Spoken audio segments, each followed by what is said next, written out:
మాట్లాడనే లేదా. సో మేము చెప్పామంటే స్టేట్ లీడర్షిప్తో మాట్లాడితే స్టేట్ లీడర్షిప్ మొత్తం మీ మీద ఆధారపడి ఉంది అని చెప్పారు. ఓన్లీ సెంటర్ ప్రీనిగేటివ్, సెంటర్ ఏం డిసిజన్ తీసుకుంటే మేము అమలు చేస్తామని చెప్పారు. సో మీరు తొందరగా ఈ మన లీస్ట్ ప్రకారంగా సిపిఐ ఇంకా మొత్తం లెఫ్ట్కి ఏంటి విషయం ఇది చెప్తే బాగానే ఉంటుంది. సో ఎందుకంటే మన మల్లికార్జున ఖార్గే ఆ పార్టీ కూడా తెలుసు, డిపెండబుల్ అలైన్స్. ప్రతిరోజు మనం చూస్తున్నాము అక్కడ కలకత్తా లేకుంటే పంజాబ్లో ఏం జరుగుతుంది, ఎట్లా మళ్ళీ అది అడ్జస్ట్ చేయాలి అని ఆలోచన ఉంది.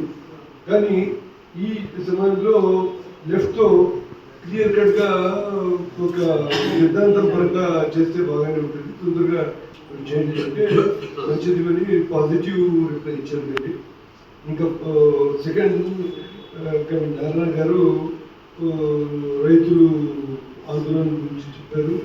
సో ఇప్పుడు అగ్రికల్చర్ మినిస్టర్ అర్జున్ ముండాతో 4th రౌండ్ ఆఫ్ డిస్కషన్ జరుగుతుంది లేదు. ఎందుకంటే మొన్న ఈ ఘటన అయిన తర్వాత కొద్దిగా సావపడి ఇప్పుడు వాళ్ళు కూడా ముందుకు వచ్చి తొందరగా ఇది చేయాలని ఆలోచన ఉంది. కానీ ఆలోచనలో అసలు చూస్తే అర్జెన్సీ వాళ్ళు ఫీల్ చేస్తున్నారా లేదా తెలీదు. ఎందుకంటే ఈ వాళ్ళు మళ్ళీ ఇక్కడ జమ్మూ ఏరియా పంజాబ్ నుంచి హర్యానా వచ్చే వరకు హర్యానా పోలీస్ అక్కడ ఫైరింగ్ చేయడం జరిగింది. సో మన అన్నదాతలు ఇంకా ఈ విషయంలో ఈ కేంద్ర ప్రభుత్వం కొద్దిగా జాగ్రత్తగా ఉండాలి, కాషియస్గా ఉండాలి. సో వాళ్ళు లాస్ట్ ఇయర్ మీ అందరికీ తెలుసు, ప్రపంచవ్యాప్తంగా అంత పెద్ద ఉద్యమం ఒక సంవత్సరం ఎవరు కూడా చేయలేదు.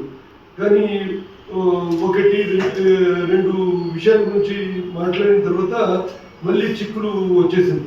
ఎంఎస్పీ గురించి ఇంకా నారాయణ గారు మొత్తం డీటెయిల్స్ చెప్పారు. ఏంటంటే మేము ఎందుకంటే మన కిసాన్ సభ ఉంది, ఇంకా వేరే అది నాన్ పొలిటికల్ ఉన్నప్పుడు కూడా మేము కూడా నాన్ పొలిటికల్గా ఎందుకంటే ఈ రైతులు ఈ జీవితం గురించి వాళ్ళు ఉత్పాదన చేసిన తర్వాత ఇప్పుడు ఇంటర్నేషనల్గా లింక్ చేయడానికి కూడా మళ్ళీ అదానీ ఆ మైదానంలో కూడా రావచ్చు. ప్రతి విషయంలో అదానీ జోక్యం తీసుకుంటున్నారు.